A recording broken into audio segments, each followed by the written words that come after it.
皆さんこんにちは、カズです。はい。今は、10月です。10月に入りました。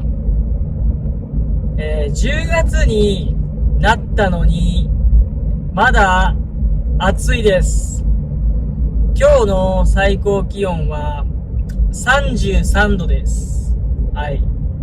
10月なのに30度を超えた暑さです。まだまだ暑い日が続きます。日本では夏に怖い話をします。はい。なぜ怖い話をするかというと、夏は暑いですから、怖い話を聞くと寒気がします。はい。少し気持ちが寒くなります。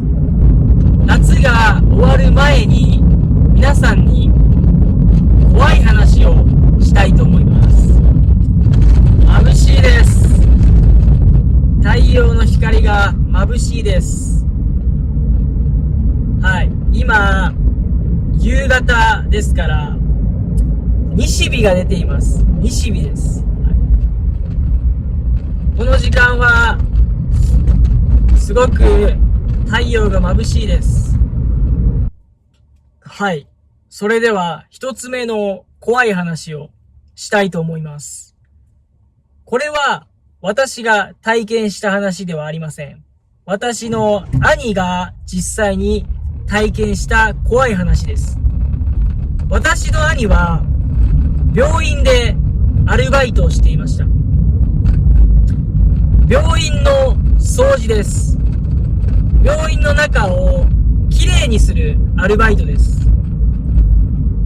いっぱいある部屋を一つずつ掃除をしていくアルバイトです。はい。ある日、兄はその病室を掃除していました。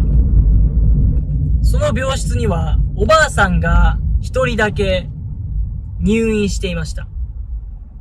おばあさんはベッドで横になっています。で、兄はその病室に入って掃除をしていました。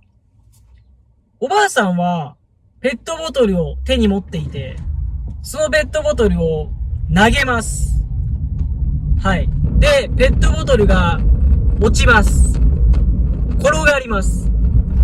私の兄はそのペットボトルを拾います。拾っておばあさんに渡します。はい、どうぞ。おばあさんはそのペットボトルを受け取って、またペットボトルを投げました。で、兄はそのペットボトルを拾って、またおばあさんに返します。その繰り返しです。おばあさんがペットボトルを投げる。兄がペットボトルを拾っておばあさんに渡す。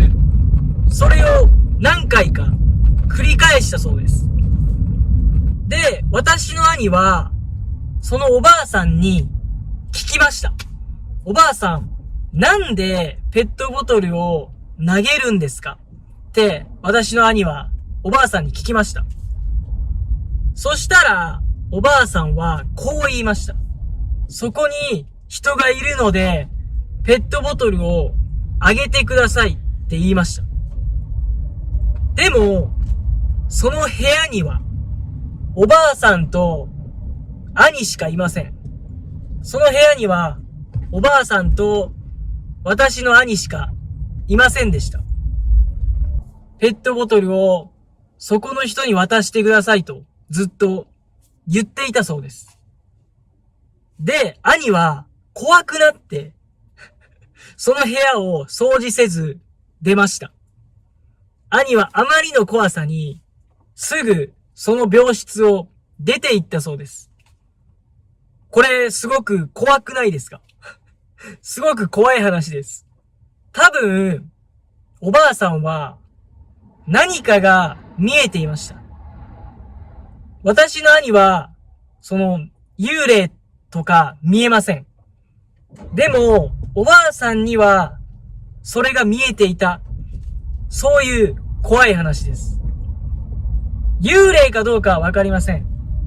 幽霊なのか、死神なのか、わかりませんが、おばあさんにだけ何かが見えていたんだと思います。はい。これが私の兄が実際に体験した怖い話です。この話を聞いて、私もすごく怖くなりました。私がもしそこで体験してたら、私も兄と同じように、その部屋をすぐに出たと思います。私も話を聞いただけですが、すごく怖いと思いました。皆さん何か怖い体験したことありますか？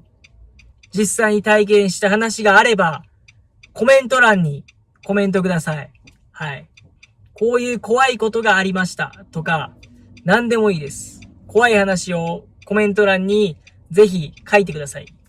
はい。もう一つの怖い話は、私が実際に体験した話です。これも病院での話です。私は病院でアルバイトをしていました。しかも夜勤です。夜勤。夜に働くことを夜勤と言います。私は夜の9時から朝の5時まで病院でアルバイトをしていました。そのアルバイトの休憩時間に怖い体験をしました。私は暗い待合室にいました。待合室。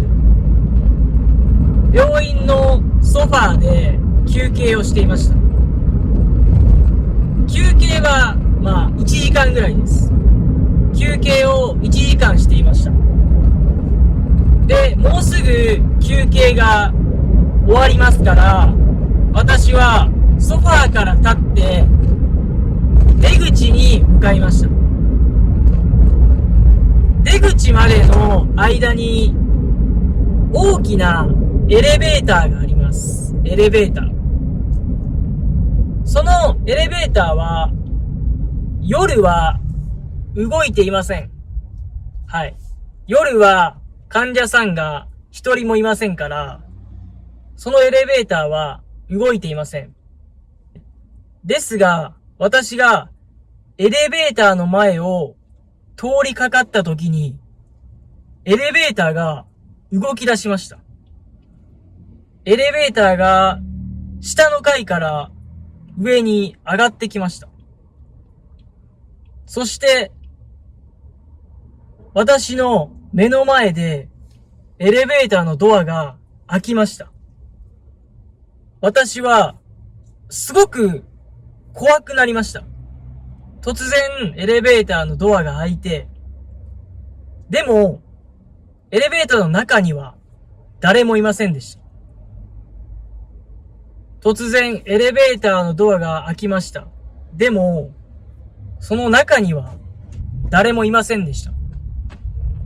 私はすごく怖くなって走って病院を出ました。休憩していた場所からもうすぐに走って外に出ました。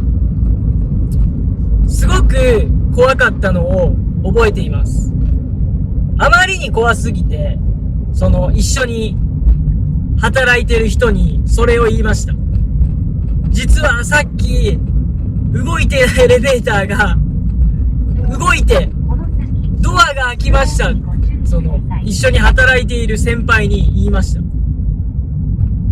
それぐらい私は怖かったです。そのエレベーターは下の階から上に上がってきました。その下の階には何があったかというと、霊安室という場所が下の階にはあります。霊安室というのは亡くなった患者さんの遺体を保管する場所です。亡くなった人を預けている場所です。そのエレベーターの下の階には霊安室がありました。ですから、私は、もしかして、亡くなった人の幽霊が、下の階から上に上がってきたんじゃないかなと思いました。はい。それを考えると、今でもすごく怖くなります。もうすごく怖い体験をしました。はい。この体験が、私が、唯一体験した怖い話です。私は幽霊が見えませんから、普通に生活していても、特に怖い体験をしたことがありませんでした。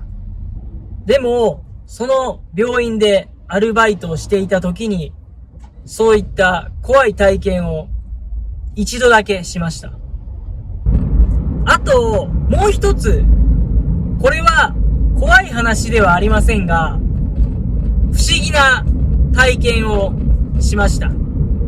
これは私が学生の頃の話です。学生の時に、アルバイトをしていました。そのアルバイトの休憩中に電話がかかってきました。スマホに電話番号が表示されない非通知でかかってきました。その電話を取って、はい、私は答えました。もしもし？もしもし？すると、電話の向こうから男の人が何かを話しています。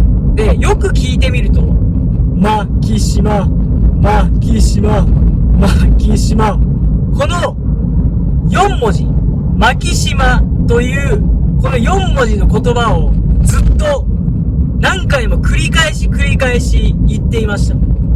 何ですかって私はずっと言いました。はい。もういいですか？ガチャ。電話を切りました。はい。こういう不思議な体験をしました。今でも意味がわかりません。ただ、意味がわからないからこそ、すごく怖いです。はい。その時は、すごく怖かったです。気持ちが悪かったです。いたずら電話だと思います。でも、いたずら電話にしても、意味がわかりません。なぜマキシマという4文字だったのか。今でも不思議に思っています。はい。そういう不思議な体験をしたことがあります。はい。というわけで、今回は、怖い話と不思議な話をしました。皆さん、最後まで聞いてくれてありがとうございます。また次のビデオポッドキャストでお会いしましょう。バイバーイ。